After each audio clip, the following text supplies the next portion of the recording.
Okay. Hello, everyone. Welcome to our Future of the Work Need webinar.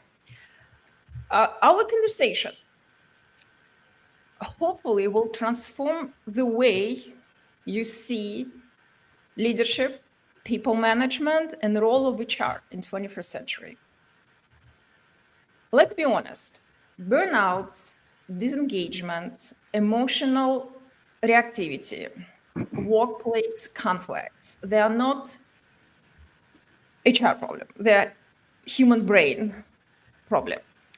And today we're going to look at those problems through the most cutting edge lens from the neuroscience perspective. We live in an era where talent is the most valuable asset. Also, it's the most fragile one. And today we have a lot of obstacles that really put the human brain asset at the stress. And the organization, because everything related to the creativity, emotional regulation, decision-making, collaborations, innovations, it's all human brain engined by the human brain. And organizations that will thrive in the future are the ones that treat human brain as a core organizational strategy. And the most forward-thinking organization, they're shifting from traditional HR to the more human brain-centered leadership, where HR is a core for peak performances, culture sustainability, and cognitive wellness. First of all, let me introduce you our speakers. Our first speaker is Dr. Myra. She has more than 20 years experience working in the space of organizational management. She has PhD and she has a lot of experience helping managers, C-level executive to be more successful, more efficient at their workplace. Dr. Kamran joined us from New York City. He's the director of the Brain Resource Center. He's a licensed psychologist. He focuses on clinical psychiatry and research. He applies a lot at his work, cutting edge neuroscience techniques and technologies. He has a lot of work done in the space of psychiatry, applied neuroscience, and neuropsychology.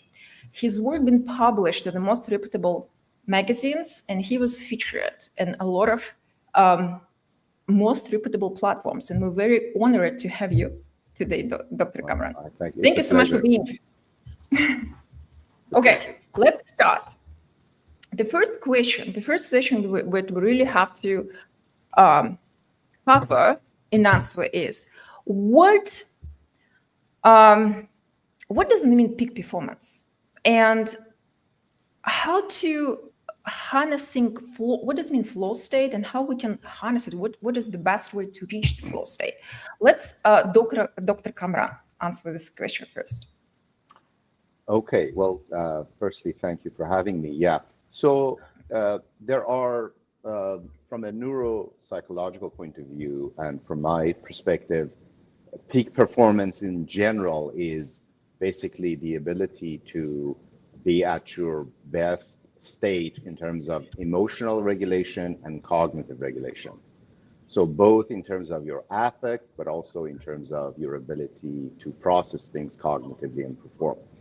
Flow state is a very particular state within that peak performance state. And we can kind of think about flow state as an optimal engagement that's characterized by kind of a deep focus, reduced self-consciousness. In other words, you're not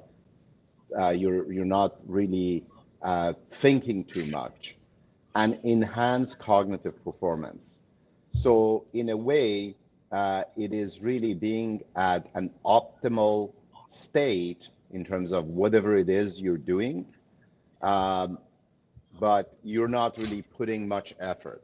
And normally we say it's somewhere between boredom and overexcitement, meaning that the brain state and the cognitive state is denoted by moderate amount of stress. In other words, you have a task at hand that's moderately challenging, and you go about performing it with very little effort, as if you're flowing through that with very high level of performance without much effort. So that's kind of in a way to encapsulate it.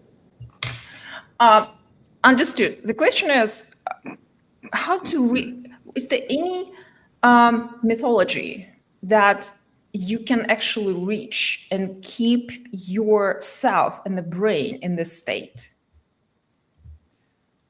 Yeah, I think depending on the task, because flow states can be for sports performance, could be during, let's say, a presentation or a talk, could be just kind of brainstorming session. It really depends on what task it is you're actually trying to do.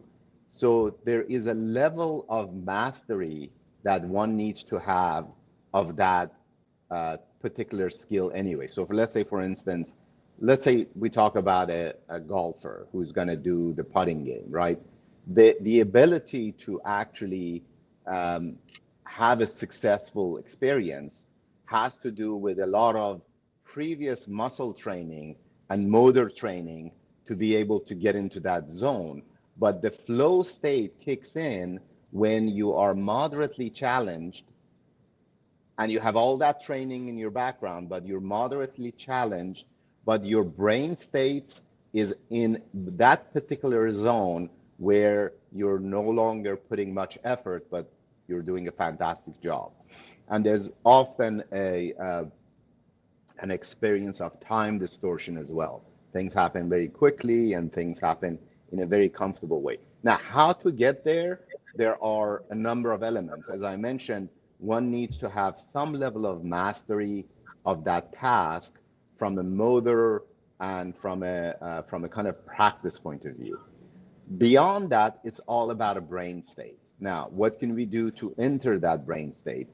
Well, there are biomarkers actually for such states. And since we work with the EEG, we can actually monitor brain activity and actually train people how to get into those states more efficiently, more deeply, and more frequently. So an example of that would be neurofeedback, which is something we do a lot of. It's a brain-computer interface to reward and rewire brain states. It's really teaching how to enter a particular brain state.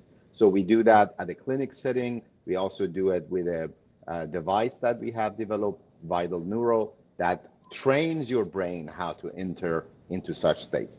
But let's say if you don't have access to all that and you just want to kind of do that within an organization, for instance. So things that actually help trigger, let's say for a team, is to have a kind of a balance between the skill set and the challenges. So like to keep people engaged without overwhelming people. In other words, the skill level has to be moderately challenging for them. Then you want to basically give a lot of immediate feedback. So let's say, for instance, if you have a brainstorming session, right? Then you can actually have kind of bursts of deep work blocks. So you work for, let's say, 90 minutes. You're highly focused. And then you take breaks. And then you have sprint recovery cycles. You alternate between high intensity cognitive work and restorative breaks. So that's very often very helpful. So you synchronize activities with real-time feedback. In other words, someone gives real-time feedback to the participants. Obviously, as I mentioned, really learning how to enter those brain states efficiently and effectively is something that can be done with neurotechnology, and that's part of what we do as well. Dr. Myra, what's Yes. your perspective Yes, on the so flow? completely complementary to what Dr. Cameron has said. So, on the tactical end, we've had experience testing and experimenting with a lot of what he just shared. And so, I just wanted to highlight what we've seen and experienced in real time and live in our programs was that for leaders, the flow really occurs when you're balancing that challenge and skill that he's referring to. So we lived it. And I can confirm that, yes, that is how it works. And for those of you that don't know, we back what we do with neuroscience and test it through EEG technology as well. And so what we found was that leaders and managers, or managers who really step into leadership, act as architects of flow. And so some additional things that just partner so well with what he just shared, things like setting clear goals, pacing challenges, and ensuring immediate feedback were some of the things that we saw in training as we were measuring performance actively in real time. We actually were able to see that it improved and boosted performance in those participants by 235%, at least in our small private study. And so I just wanted to add that in because he's saying it and I've lived it, right? As somebody who's not a scientist in that space, to me, it was life altering for me as a professional and somebody who works with leaders and managers. Amazing. I would like to ask a perspective of someone who actually works with HR managers on a daily basis and who has a lot of understanding and education in the space of HR management. Kenny is the founder of the company dedicated to HR management called Global Atrium. Kenny, hi. Do you want to ask, do you have any question relating to the flow state, how it can be implemented at the workspace? Or maybe you have a very specific question related to the flow state. Well, we can't hear you. Oh, here you go. Oh, here we go. So thank you for including me. You're welcome. I think they're both on point with their thoughts and perspective on this. One of the key things is to get the employee focused on what is important, what we need them to do, getting them to buy into the vision of the company and the mission of the organization. But one of the things that the owners have to do is make sure they communicate what that vision and mission is, so they know in what direction they should be rowing.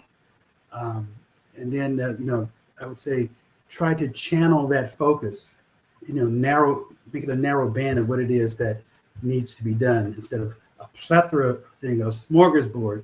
Give them, a small plate, and here are the key things that need to be taken care of. Everything else is, fundamental.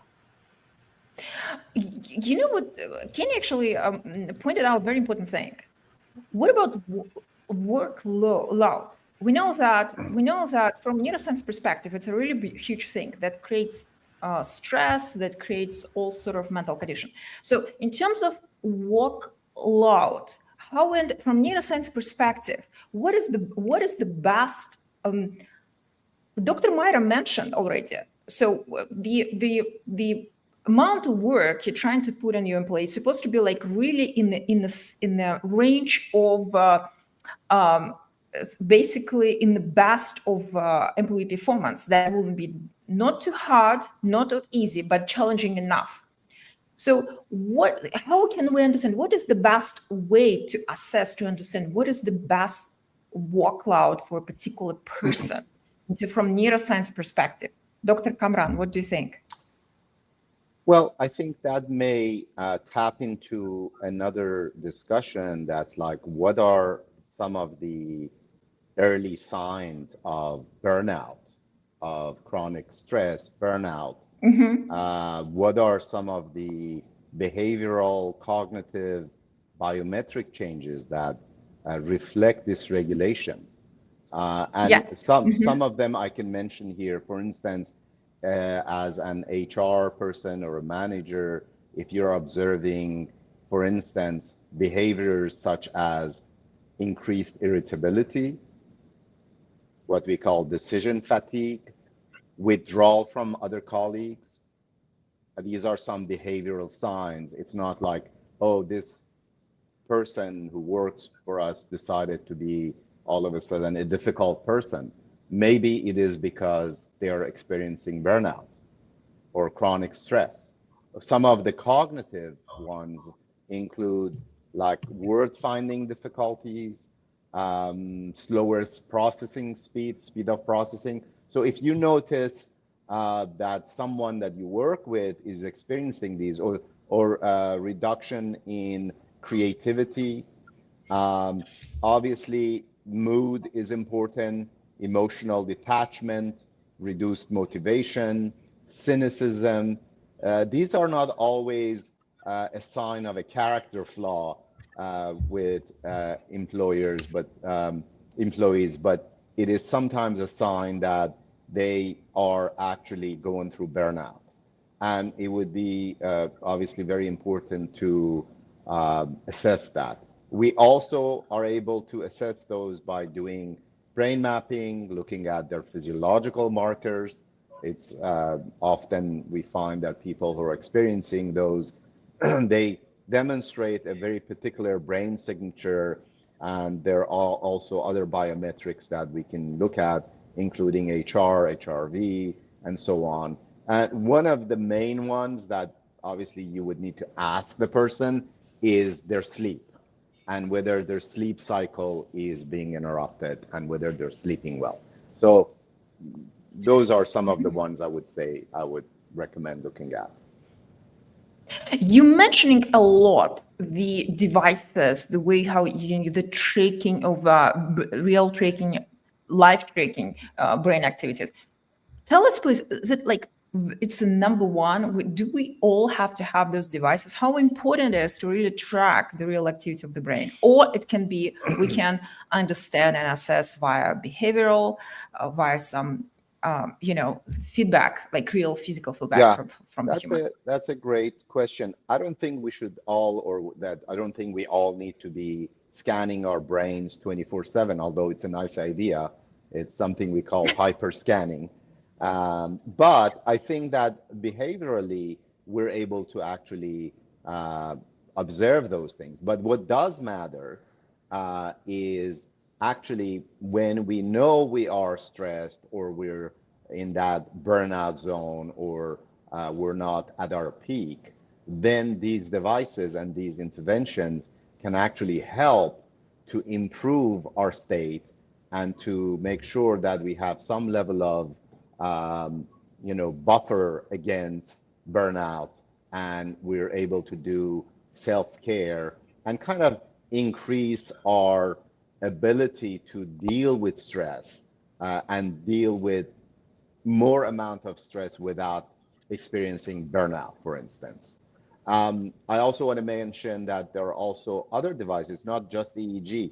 So a lot of people wear now Apple Watch, Oura Ring, or the Whoop, where you can actually monitor your HR, HRV, sleep states, and all of that is good information. But that information maybe can help a little bit to change some behaviors. But with the neurotechnology that actually trains the brain how to enter those states better, that can actually be the type of training that it's more like helping the brain health long term rather than just monitoring it. So it's training, and it's rewiring the brain, and it's teaching the brain how to be able to get into those states better, more effectively. As understood, those devices that really help to, first of all, withstand the high level of challenges and to keep high performance for the long term. So there are a lot of benefits from the tracking brain activity. Absolutely. I mean, look, you can just monitor or detect brain activity, but I think at the heart of it, the best utility of it is to use it to train the brain states and to kind of exercise that muscle of entering into those states in and out. So for instance, if you're stressed out, if you learn how to enter those brain states more effectively, then when the stress and the stressors come your way, you're better able to basically deal with it. And you shift your threshold of how much stress you can actually take. That's good to know. Because Kenny is really busy and he really has to go. Let me, Kenny, do you have any very question to the Dr. Kamran and Dr. Maya regarding the HR management?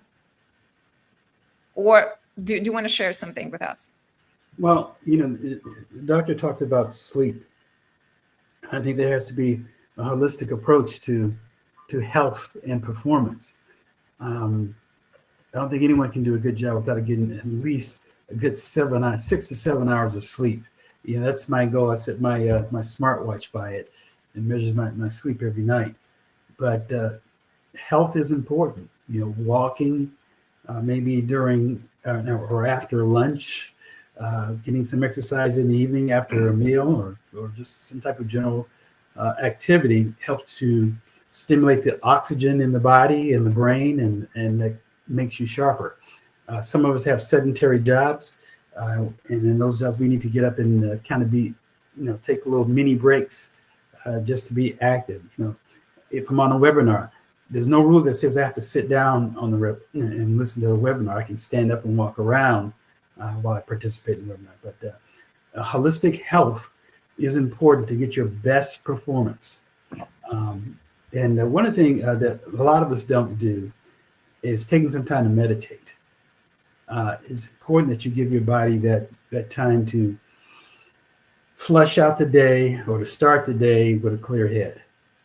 And it goes a long way. So there's no just one thing solves it all. It's a holistic approach, in my opinion. Absolutely. Yes. Your many years experience HR tells. Yes, absolutely. You're right. And thank you so much for sharing. Thank you so much. Thank you so much. I apologize. I wish I had more time to stay and listen to that. Please do send me the recording. Yes, I will. Thank you. Keep in touch. All right, will do. Bye-bye. Mm-hmm. Okay, let's move to Dr. Meyer, because I'm aware with how many people she collaborates with in terms of neuroscience, and all those guys who were side. So let's a little bit shake Dr. Meyer, because she has a lot of great perspective and experience in terms of organizational management. Burnout, Jesus Yes. Christ, it's a crazy important, because Yes. it feels like it's the flow state for some. So it's fascinating. I'll say that it's fascinating. So here's how I kind of assessed it and what I've learned. And I think that part of what both Kenny and Dr. Cameron said, there's some really great, simple takeaways to start with, right? So for managers and leaders, burnout shows up in different ways. So one of the things that I've learned is to get people curious first, and observation is an excellent way to do that. And explaining to people what is happening when our decision-making, our strategic thinking, our emotional composure is being impacted. And like you said, this is not an HR problem. This is a human problem. And we're wired a certain way is what I've learned. And Dr. Evgenia, as you know, I myself experienced some neurological challenges. So it just made me very in tune with paying attention. And that kind of led me to curiosity. So bringing what Kenny said and what Dr. Cameron said together, what I've learned with the work that we're doing is that as a leader, we're in a position to prevent.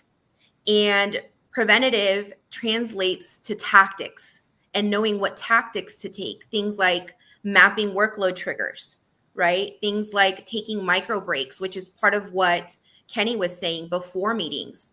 Delegating strategically to resolve brain efficiency before decision quality starts to decline. Because I think from a leadership, whether executive leadership or HR leadership perspective, our role is to activate. Our role is to get the most that we can from people without forcing it. And I think that we don't realize that when burnout happens, the quality is not higher, it's lower. Our people are not more engaged, they're less engaged, right? And so what is happening when that is taking place is cortisol is flooding. There's an overactivation of the amygdala, right? There's a reduction in prefrontal cortex efficiency. Like there's so much going on. We are that dynamic and that complex. And, playing in this area, and I say playing because I enjoy it and I'm just eternally curious about it. When we were looking at how we were doing things, these are the areas we focused on. As a prior operations leader, the reason I was focusing on it was not necessarily because I really understood it. It was because I was trying to validate and confirm return on investment. So very operational, right? Not necessarily humane of me, but it led me back to the humanity. So I just wanted to share and complement some of the areas that both Kenny and Dr. Cameron touched on, because it absolutely impacts the business objective. Absolutely. You mentioned so in terms of this is very interesting in terms of metrics from from an organizational perspective. What are those metrics to follow? You mentioned few, but can you please sum up some very more important what to look at, how to what is the best way to keep it more consistent? So this is really a really interesting question because I feel like I'm now in an exploratory stage. My metrics for operational excellence or performance would have been really different 3 years ago. Now, after working in this space and doing this study, I'm looking at things like cognitive load. I'm looking at things like stress and stress reduction. I'm looking at, and I don't have it in front of me, but there's 8 new parameters that I'm thinking about. And I'm happy to share those in the links with the audiences after our chat. But I'm incorporating now those into traditional operational metrics because I have an operational background, but I'm seeing the connection between output, performance. I'm seeing that we can actually, with the decisions that we make, how we develop people, how we train them specifically, because it's what we do at my company, to reduce these areas of stress. But those are just a few parameters that now I'm incorporating into an operational type of matrix.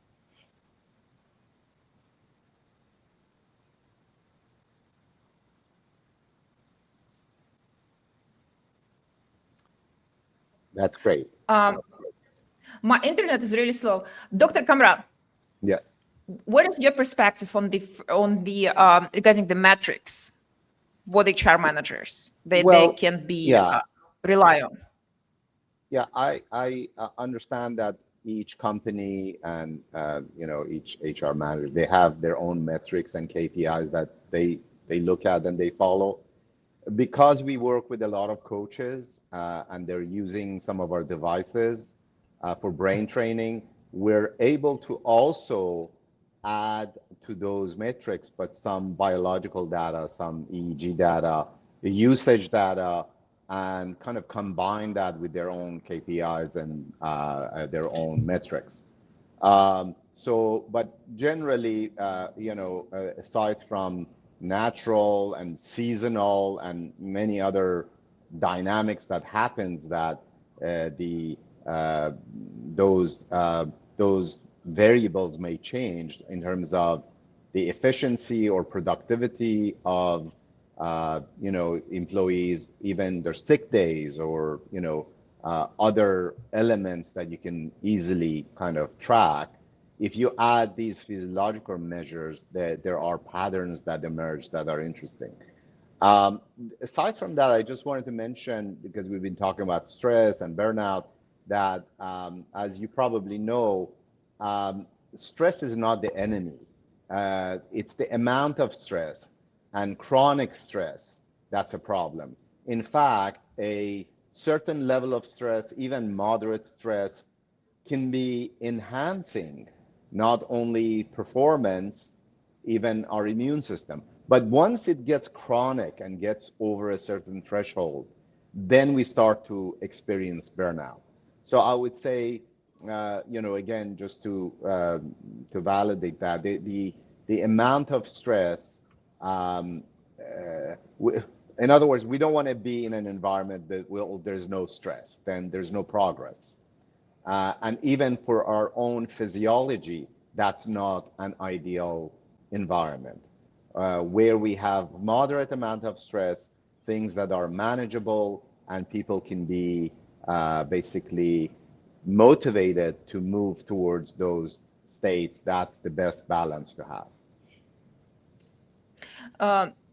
Got you. That's very, very good perspective on the things. Let's move to the another, because we have a lot of questions and time goes super fast.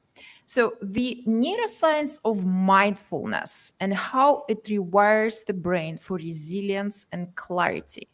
Let's talk about mindfulness. Dr. Kamran, what do you think about this question? Yeah, well, I like the question. Mindfulness is a very very ideal state of mind that we often cannot get into. So, for instance, as we are here present for this particular event that we're talking, interacting, in the back of our mind, we may have other thoughts, other worries. Our mind may jump from one thing to the other. The ability to really be in this moment and to be present fully, that's really the hallmark of being a human that's in the right mindset, is to be present all the time in that particular. That doesn't mean, oh, you can't plan for the future or you cannot process learnings from the past. But what really matters from a psychological and neurological point of view, staying in this moment and being present is a very healthy brain stage to be. Now, there are also ways we can train that. There's types of meditation that can help that. We also have protocols through neurofeedback training and brain feedback loops that we can actually teach people how to enter those states better and stay in those states better. We also use particular types of sound and music that are composed particularly to bring people to the moment. That also helps their brain, body, and their psychological, emotional state to be in line with that. So all of those, I would say, are important factors to keep in mind. Amazing. My question is: are they personalized? Like every person has. What do you see from your experience? There are more diversification. Every person has a very unique brain, and you have really adopted a specific brain. Or usually it's basically similar. Doesn't matter. The personality doesn't matter. It's usually works in a similar way for all. Well, there are unique aspects of the human brain that have to do with the person's personality type. It has to do with the way the brain has been hardwired. So, for instance, some people who have a history of trauma, there are certain triggers, certain brain activity that may pull them away from the moment because they're constantly kind of reprocessing their traumas in the moment. They're not really here. They're still experiencing the trauma. Or for people who have anxiety, they're not really experiencing this moment. They're worried about the next moment and tomorrow and the report that's due and the, down to the laundry list of what I have to do and this and that. So all of that takes away from the ability to be in the moment. And yeah, individuals are unique with that because each person, depending on their experiences, traumas, their the kind of physiology that to begin with they had, and then how it's been trained and how it's been hardwired, all of that matters. However, there are particular brain states that we know of that we can train people to get into that in fact improves and increases their ability to be in the moment. And similarly, there are some types of meditation that can help with that. But with the neuroscience approach and the neurotech, we can get there much faster and much more efficient. More efficient. Perfect. Dr. Mayra? Yes, Dr. Cameron is speaking my language right now. Like I can visualize what he's saying. So we use this phrase in training, and of course we focus on largely middle managers, and leaders across organizations. But I call it tactical mindfulness, and I use that in it's carefully designed, but we use it to shift and create this reset that Dr. Cameron is thinking about. Because think about the responsibility of managers and leaders. And think about what that means when they're not present, which happens quite often. And not only are they not present, they don't know how to get there sometimes, how to discipline that. So those are things that, are embedded partly in my own life experience. And then I tested it with people that, managers that reported to me, leaders that reported to me, throughout my career, and then took it into this methodology and put it to work and elevated it through actual neuroscience and neuroengineering. And so I think that it's important to call out that because our talk is to lend insight to HR professionals and leaders out there, I think, if I'm being really candid, we waste our time often on the wrong things, because we go into this performative state. And that's true of management. That's true of leadership. I think it's true probably of all of us to a certain degree, when we're not curious enough about these things. And so I particularly love partnering with HR leaders to get them curious about these areas, because it can be done. Technology elevates it and absolutely takes it to a whole new world. Let me tell you, it's really exciting. But you can begin with the tactics. You can begin with the curiosity. You can begin with sharing what's actually happening to the human being. You'd be amazed how much buy-in comes when a manager or a leader now understands what's happening in their own system and why it's relevant, and the huge impact that they're actually having on the person across the way. Right. So I think that, that's part of understanding mindfulness. And it's complex and it's not automatic. It requires practice and discipline. But I think that careful design goes a long way too. Absolutely. That's amazing. It's very good to know. Thank you so much. Absolutely amazing answers. Let's move to another question. Yeah, before we go to another question, can I just say something in relation to go ahead. What Dr. Meyer was saying? I think one of the problems we have culturally in our, industries and in work environments in general is perhaps the fact that we value productivity so much that we forget that unless you have time for self-care and unless the culture of the company allows for that, in fact, productivity goes down.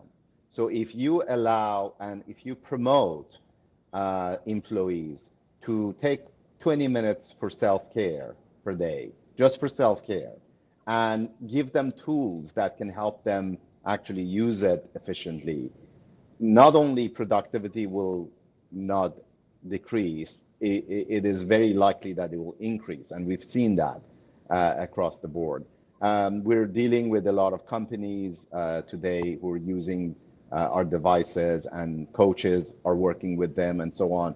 And what we're seeing is that when people actually take time for self-care, they do better, they're more productive.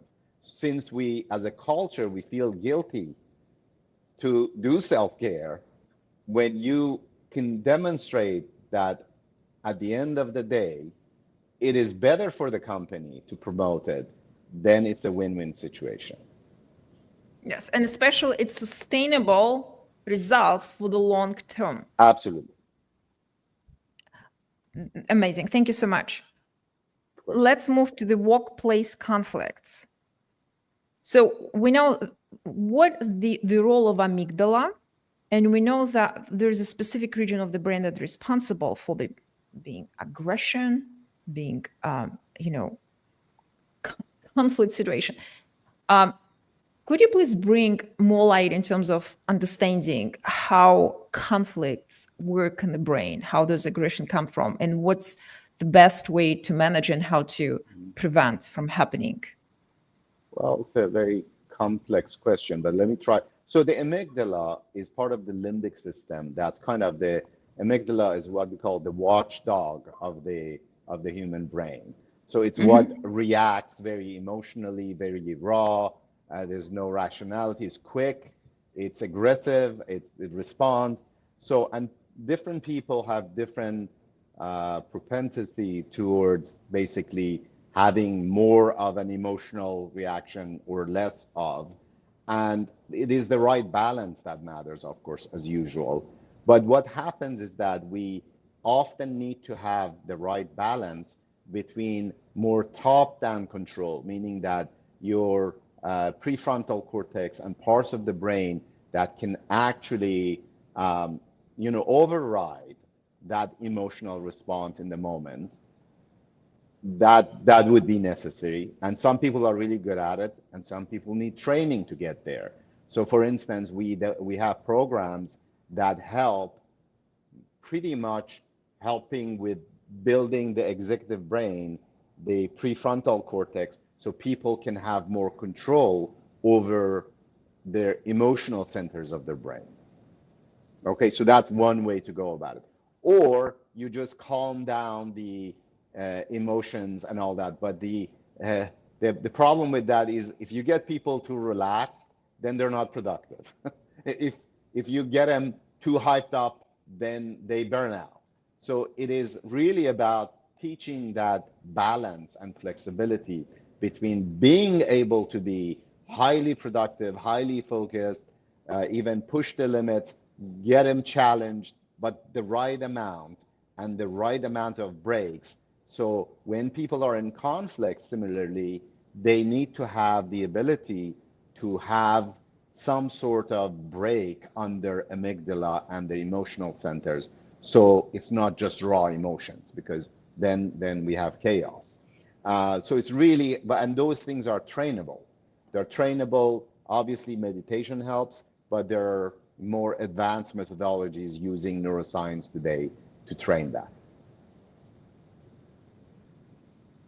You're on mute. You're on mute, yeah. Well, so with neuroscience, we really can help people to simply avoid any conflict, just basically help them to step back and look at the perspective from different, from more relaxed perspective, right? Neuroscience really helps to avoid. Absolutely. Because, conflict is not bad. How we manage conflict matters. But without conflict and different views and being challenged a bit, then we don't have progress. Yes. Innovations happen when something goes wrong. That's 100%. Yeah. Dr. Mayra. Yes. So absolutely. So much wisdom in what was just shared when it comes to conflict.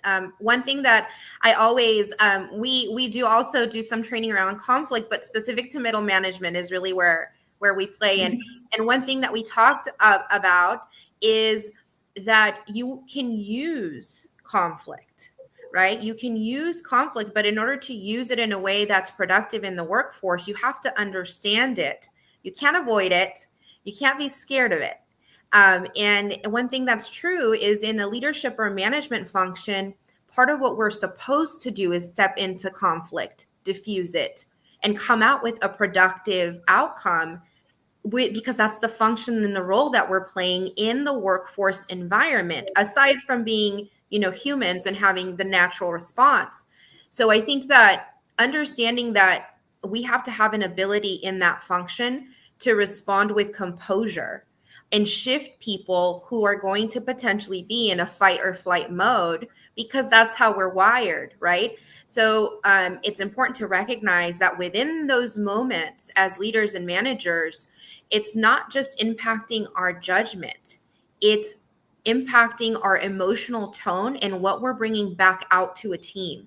So for us, things that we use that are highly tactical for managers at that level is 90 seconds of paced breathing, for example, right?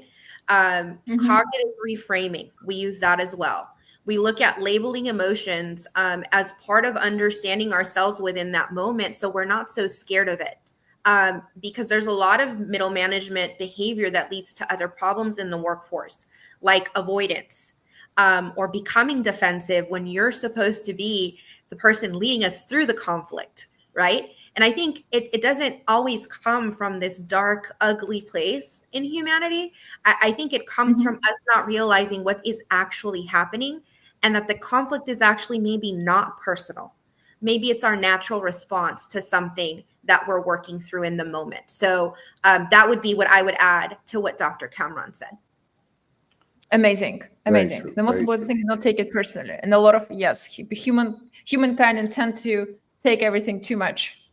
Okay, that's amazing. And then the entire idea that neuroscience can bring absolutely new level, it's absolutely amazing, provides a lot of perspectives we really, really need. Let's talk about the, we actually covered a little bit the subject matter related to the harmony, team performance, cultural sustainability. Let's a little bit sum up regarding the emotional regulation, and why the emotional regulation is actually number one predictor of the team harmony. So let's talk about team harmony and what is the best way from what we know from the scientific neuroscience perspective. Dr. Cameron. Let me try to see if I understand the question. Are we trying to kind of understand Emotional regulation. Emotional regulation in a workplace? Yes. Okay. Yes. So yes, yeah, and so why it's important for for team harmony. Yeah. So because when a team member, or let's say a number of team members, don't really have the ability to regulate their emotions, what happens often is that, let's say in a meeting, if they're not validated, or if they're being challenged, or if somehow they feel they're being picked on, or whatever the situation may be, and some of this maybe they're just imagining it, some of it may be, in fact, there is a subject matter that relates to them.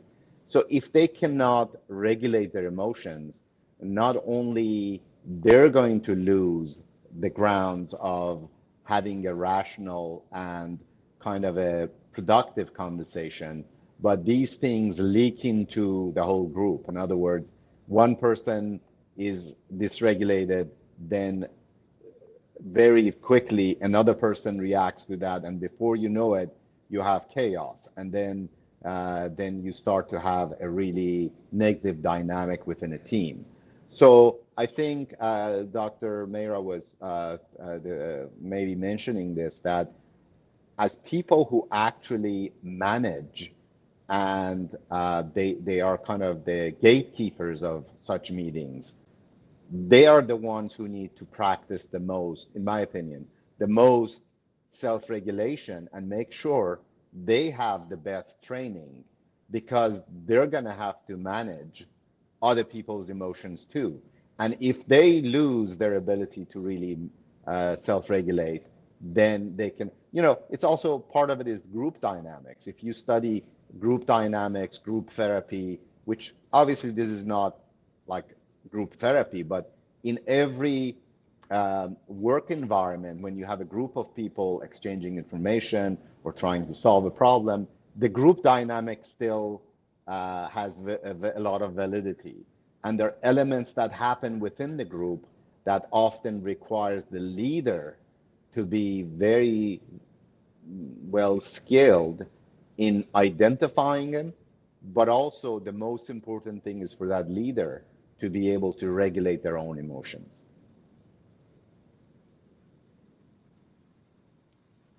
You're on mute.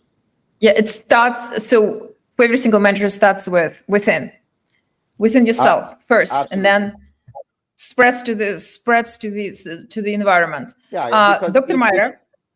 Okay, go. Do you want to add something? You can. No, I just wanted to say, imagine if the gatekeeper and the person who's kind of the dynamics, they're looking up to this leader, not only it is their own emotions, they're also modeling behavior for other people. So if that is not in place properly, it's unlikely that anything else is going to work. you mentioned a really important thing. It's like being a role model. So there is, even from psychological, from neuroscience perspective, managers actually are role leaders from the rest of the company. So they have to provide good example, and I think that's a very important. Yeah. It's very So think important. about it. It's very Think about it this way. There is a reason why we call this term executive functions within the brain.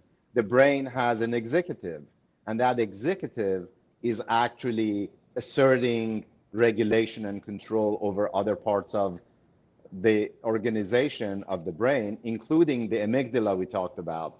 So if the executive is unable to regulate, then other parts are going to be in chaos as well.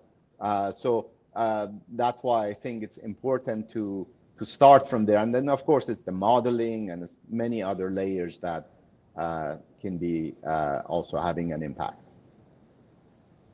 Yeah, absolutely. Absolutely. And I can say that gatekeepers is a word that I use quite often.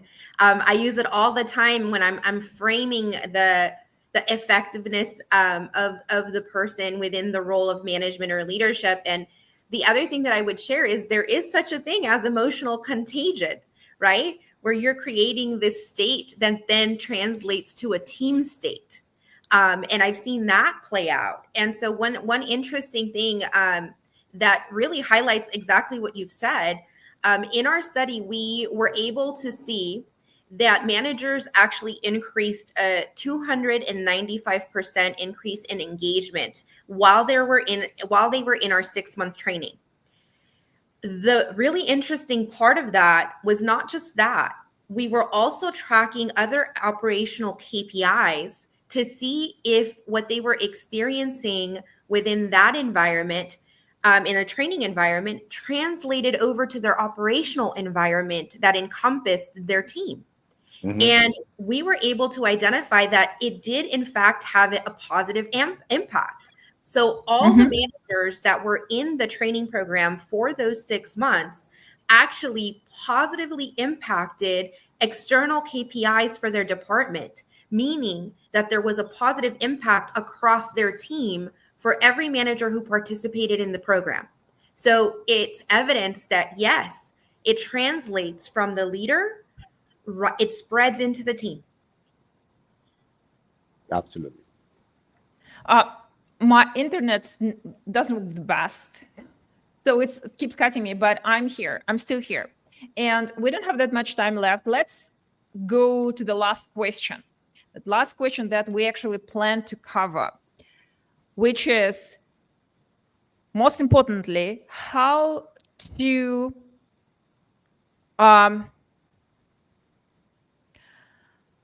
include brain health into your HR strategy. So it's not just a wellness program, but a culture shift.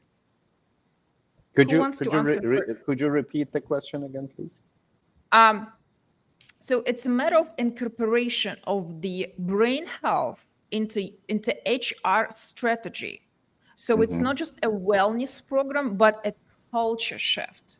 So how to make HR managers to shift perspective, to care more about human brain, about its wellness, about what can be done, about peak performances, flow absolutely. state, it's a great question. I would say get a dozen of them, of top ones, in a training, and we'll train them. And then let them go back to their team and implement it. Training is the number one thing. Yeah, because there is a lot of psychoeducation that needs to go into this. I mean, we have a lot of tools. We have neurotechnology. We have knowledge. But there needs to be, to your point, a cultural shift, an understanding, and the psychoeducation that goes with it, so they get it once the light turns out in their head and they get trained how to use these techniques and the tools, then they can go back and implement it within their own group. I will use this moment to add that we have very special platform called 3H Brain, with a lot of courses available regarding the emotional regulation, regarding the sleep management. You can find a lot of helpful tools and helpful course on the website called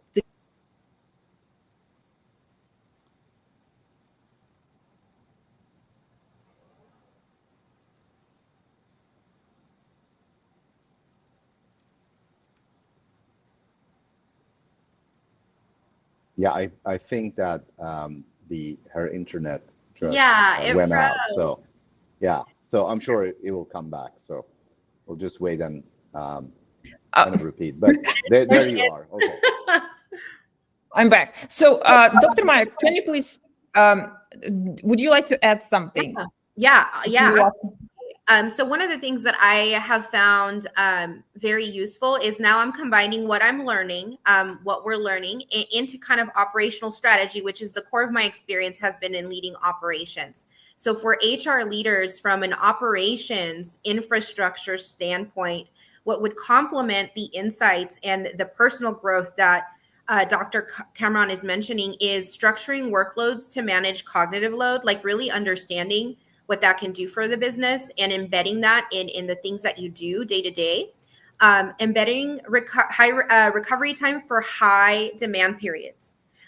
We know our business, we know the seasonality, we know when there's high impact, high pressure project moments.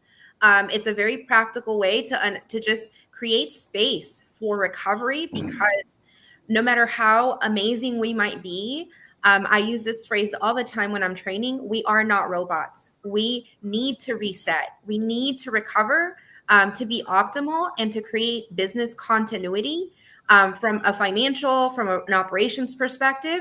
And last, but certainly not least, especially with everything that I've experienced the past 3 years, offering that neuroscience-based management training that's specific to managers, I think makes a distinct difference. Of course, the psychology part of it complements it, makes it even more powerful and elevates it. We are dynamic, complex, amazing humans. We should take an interest in our greatest resource. And it's always going to be our people.